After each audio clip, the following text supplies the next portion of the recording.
क्या हाल है भाई लोगों, आशा है सब अच्छे हैं, सब अच्छे ही होंगे। काफ़ी टाइम के बाद वीडियो बना रहा हूँ। यहाँ पे विंटर चल रहा है अभी और मैंने काफ़ी टाइम से वीडियो नहीं बनाया और काफ़ी रीज़न्स हैं उसके, जैसे कि मुझे नया जॉब मिल गया था जो लास्ट ईयर, उसके बाद मैं काफ़ी बिज़ी हो गया। फिर मैंने काफ़ी अपने रूटीन को चेंज किया है।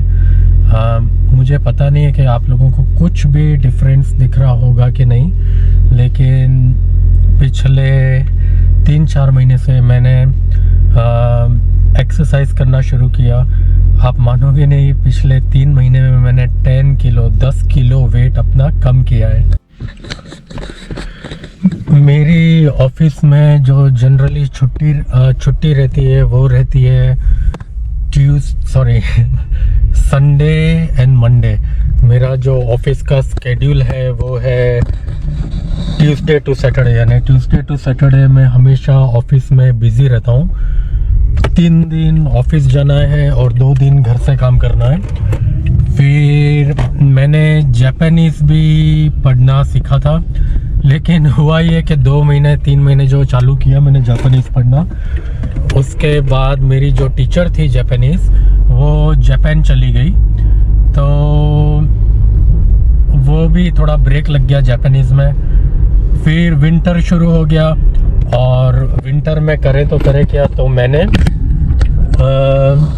एक्सरसाइज शुरू कर दिया, क्योंकि मैंने नोट किया कि मेरा जो वेट है वो थोड़ा बढ़ता जा रहा था और आलसपना और वो सब आने लगा। तो फिर मैंने एक्सरसाइज करना शुरू किया, स्टार्टिंग विद डाइटिंग, यानी पहले 1 महीना मैंने पूरा डाइटिंग किया, जिसमें लिमिटेड खाना तो खाता था, लेकिन प्रॉपर बैलेंस्ड खाना, ठीक है। तो डाइटिंग से और फिर एक्सरसाइज शुरू किया मैंने, भी कार्डियो हो गया और वो सब हो गया, थोड़ा डम्बल्स लेके आया और डम्बल्स के बाद बाइसेप्स बनाना शुरू किया। उससे थोड़ा बॉडी शेप में आने लगा। तो इन शॉर्ट, और फिर जो मेरी ऑफिस में ब्रेक्स होती है ना, जैसे लंच ब्रेक और जो 10-15 मिनट का दूसरे ब्रेक्स होते हैं, तो उसमें मैं सीढ़ियों से अपने ऑफिस जाता था, यानी लिफ्ट नहीं लेता था, लेकिन स्टेयर्स चढ़ के ऑफिस के प्रीमाइसेस में जाना।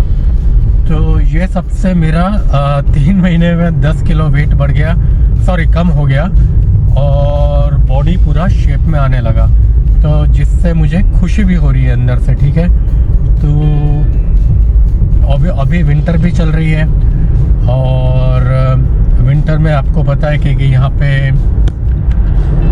अंधेरा जल्दी हो जाता है शाम को, तो कुछ मन नहीं करता फिर शाम को अकेले बाहर जाने का, या अंधेरा है करोगे क्या ना। फिर रूटीन में ये भी बदला मैंने कि जल्दी खाना खा लो, 7 बजे शाम को डिनर, 7 बजे तक ख़त्म कर लो डिनर और 9 बजे शार्प सो जाने का, और दूसरे दिन जल्दी 5 बजे, पौने 5 बजे सवेरे जग जाने का। तो ये रूटीन की वजह से कहीं बाहर जाने का मन भी नहीं कर रहा है, विंटर है करके, तो वीडियो भी क्या बनाऊँ ना बना के। तो ये सब चीज़ों की वजह से वीडियो नहीं आ रही थी। फिर थोड़ा मैं अपनी कंपनी के बारे में आपको बता देता हूँ। बहुत ही बढ़िया कंपनी है जहाँ मैं काम करता हूँ। आपको पता है मैं फाइनेंस सेक्टर में हूँ, तो कितनी बार लाइफ में होता है ना कि अच्छी चीज़ें बहुत लेट आती हैं आपके लिए। तो मुझे ऐसा फीलिंग आ रहा है अंदर से कि यार अमित, ये कंपनी तो तेरे को पहले से ज्वाइन कर लेनी चाहिए थी, लेकिन क्या करें ना, जो इतने अच्छे लोग हैं यहाँ पे कंपनी में, सभी लोग, और इतनी अच्छी कंपनी है कि यार मैं यही सोच रहा हूँ कि यार तेरी पहले मति भ्रष्ट हो गई थी क्या कि तूने ऐसी कंपनी पहले ज्वाइन नहीं की। ऐसा नहीं कह रहा कि पुरानी कंपनी जहाँ पहले काम करता था वो ख़राब थी, लेकिन ये कंपनी एक स्टेप अहेड है। मुझे बहुत ही अच्छे लोग लगते हैं यहाँ पे, जो भी है, कोई किचकिच नहीं। पुरानी कंपनी में भी किचकिच कुछ नहीं था, लेकिन ये जो समझ रहे हो ना, आपके जैसे आपको सपोज फरारी अच्छी लगती है और लैम्बोर्गिनी, 2 गाड़ियों में बता रहा हूँ, ठीक है। तो लैम्बोर्गिनी और फरारी दोनों ही अच्छी है, लेकिन आपको पहले से फरारी जैसी कोई गाड़ी लेने का शौक़ था तो वैसी कंपनी में अगर आपको जॉब लग जाए तो कितनी खुशी होती है ना अंदर से। तो बहुत ही अच्छे लोग हैं जहाँ पे मैं ऑफिस में काम करता हूँ। मिक्स है पूरा, यंग बच्चे हैं 20-25 साल से लेके हर उम्र के लड़के, ठीक है। और इंसान आपको मिल जाएंगे यहाँ पे। फाइनेंस कंपनी है, बहुत ही बढ़िया है ना। मुझे वही हो रहा है कि यार अमित, तूने ये कंपनी बहुत लेट ज्वाइन की। और मैं अपने मैनेजर से जब भी बातचीत होती है ना, हमारा हर महीना 1-on-1 होता है ना, जो 1-on-1 मीटिंग, तो उसमें अपने मैनेजर को भी कहता हूँ कि मैनेजर यार ये मैंने कंपनी बहुत लेट ज्वाइन कर दी, कि बहुत ही पहले ज्वाइन करना चाहिए था। पता नहीं कितना टाइम मैं ये कंपनी में रुकूंगा, जितना भी टाइम रुकूंगा, लेकिन बहुत खुशी है कि मैंने ये कंपनी ज्वाइन की। तो ये चीज़ है कि कुछ अच्छी चीज़ें जो आनी होती है ना लाइफ में, वो कभी कभार लेट आया करती हैं। तो डटे रहो, मेन तो यही कहना है कि लाइफ में हमेशा डटे रहो। आज मेरी छुट्टी है, मंडे, तो मैं ऐसे ही वही नॉर्मल करियाना, जो बोलते किरियाना, ग्रोसरी शॉपिंग करने निकला हूँ। तो मैंने सोचा लाओ थोड़ा हाय हेलो कर दूँ, काफ़ी टाइम कैमरे को देखा नहीं मैंने। और मैं आपको कंपनी के बारे में क्या बताऊँ कि मेरा जो डिपार्टमेंट है वो गाड़ियों का है, यानी जो लोन करता हूँ मैं, वो गाड़ियों की, लोग जो गाड़ियों के लिए अप्लाई करते हैं ना लोन, तो अप्रूव करना, रिजेक्ट करना, वो मैं करता हूँ, ठीक है। और जब मैंने कंपनी ज्वाइन किया था तो $50,000 तक का मैं गाड़ी अप्रूव कर सकता था, उतना मेरा लिमिट था। लेकिन वो लिमिट अभी 1 साल होने का है ना, तो वो लिमिट इन्होंने बढ़ा दिया अभी रिसेंटली, $1 लाख तक की मैं गाड़ी अप्रूव कर सकता हूँ। तो जब मैं बोलता हूँ कि अप्रूव कर सकता हूँ, यानी पूरा चेकिंग करना होता है, ठीक है, कि कोई इंसान ने अप्लाई किया तो उसकी इनकम देखनी है, उसकी क्रेडिट फाइल कैसी है, वो सब देखना है, उसके कितने डेट्स हैं, डेट्स यानी कितनी लोन्स और चल रही हैं भाई उनकी, वो सब चेक करनी है। वो हिसाब से पूरा जजमेंट बनाना पड़ता है कि हाँ ये इंसान को लोन दें कि ना दें, और दें भी तो कितने की दें। तो कार लोन्स करता हूँ, और कार लोन्स करने का हमारा जो है वो ज़्यादातर डीलरशिप, जो कार डीलर्स होते हैं जहाँ पे लोग ख़रीदने जाते हैं, वो लोग एप्लीकेशंस भेजते हैं, और या तो प्राइवेट ब्रोकर्स होते हैं, वो लोग एप्लीकेशन भेजते हैं। 1 मिनट, एक शॉप आ गया, फिर मैं आपसे बात करता हूँ। तो भाई लोगों, बहुत ही मज़ा आता है ये जो काम कर रहा हूँ मैं उसमें, क्योंकि थोड़ा रॉब भी रहता है ना, थोड़ा कि लोग आपके पास आते हैं लोन के लिए और डिसीजन मेकिंग आपके पास रहता है। तो कार डीलर्स हैं, जो प्राइवेट ब्रोकर्स हैं, जो कि लोन्स के लिए अप्लाई करते हैं। कितनी बार हम लोग प्राइवेट फाइनेंस कंपनीज के पास जाते हैं कि भैया हमको लोन लेना है, और वो लोग क्या करते हैं, जो ब्रोकर्स अलग अलग कंपनी में आपकी एप्लीकेशन, बैंकों में, दूसरी फाइनेंस कंपनी, वहाँ पे आपकी लोन एप्लीकेशंस डालेंगे, ठीक है। फिर सब डॉक्यूमेंट्स और वो सब चेक करने के बाद हमारे जैसे बंदे उनको, ब्रोकर्स को बोलेंगे कि यहाँ अप्रूव हुई या डिक्लाइन हुई डील, ठीक है। तो बहुत मज़ा आता है अलग अलग डीलरशिप से बातचीत करना, और जान पहचान बढ़ती है। तो काफ़ी दोस्ती बन गए, जो कार यार्ड्स हैं, कार डीलर्स हैं, तो फ़ोन पे बात होती रहती है ना रोज़ एप्लीकेशन की वजह से। तो बहुत मज़ा आता है, यानी उनसे जान पहचान हो गई।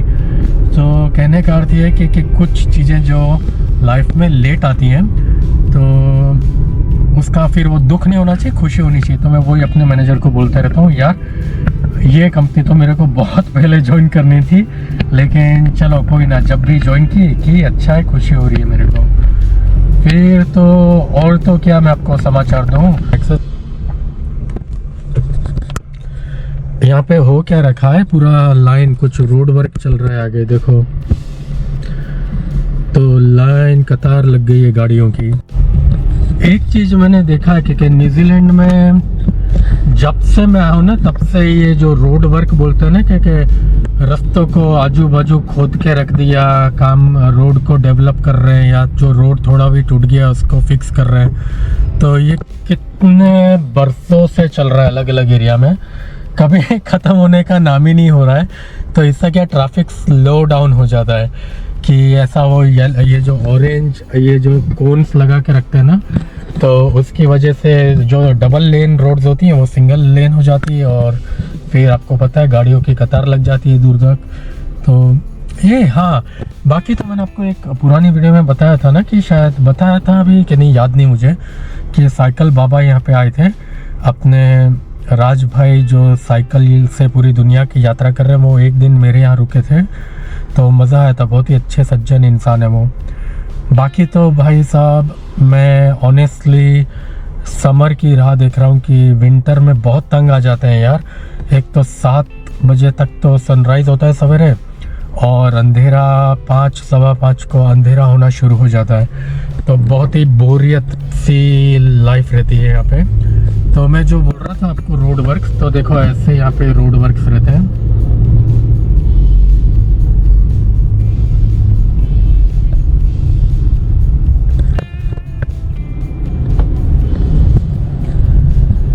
तो इसकी वजह से पूरी जो ट्रैफिक फ्लो है वो स्लो डाउन हो जाता है। और रोड वर्क के चक्कर में मुझे राइट टर्न मारना था, लेकिन कोई वो वहाँ पे रास्ता बंद करके रखा था, तो पूरा गोल चक्कर मार के जो दुकान में जाना है वहाँ जाना हूँ मैं।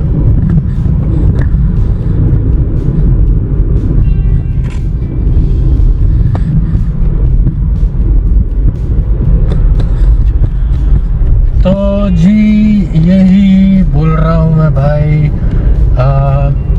समर की बुरी तरह से राह देख रहा हूँ मैं, ताकि भाई थोड़ा उजाला सा रहे, मन भी लगा रहे। तो भाई लोगों में घर आ गया काफ़ी शॉपिंग करने के बाद, जो रेगुलर वीकली शॉपिंग होती है वो लेने के बाद मैं घर आ गया। मैं आपको क्विकली अपने जो डम्बल्स हैं वो दिखा देता हूँ। तो ये मेरा एक्सरसाइज वाला मामला है, जुगाड़ है। ये है 10 किलो वाले, ये है 7 किलो, ये है 5 किलो। तो इनको उठा के हमेशा मैं शोल्डर, बाइसेप्स और वो सब एक्सरसाइज करता हूँ। इसके सिवाय फिर एक्सरसाइज करने के बाद थोड़ा प्रोटीन के लिए मैं ये कंपनी का प्रोटीन लेके आया, ऑप्टिमम न्यूट्रिशन, और एक क्रिएटिन करके है। तो ये एक्सरसाइज करने के बाद थोड़ा प्रोटीन ले लेता हूँ, ठीक है। तो ये है, और मैंने आपको बताया कि 10 किलो वेट कम हो गया। तो ये अपना फ़िलहाल न्यूज़ है लेटेस्ट। तो आगे वीडियो बनाता रहूँगा जब भी मौका मिला तो। तब तक के लिए आप खुश रहिए, खाते रहिए, एक्सरसाइज करिए ज़रूर, और बस थिंक पॉजिटिव इन लाइफ। मिलते हैं जल्दी।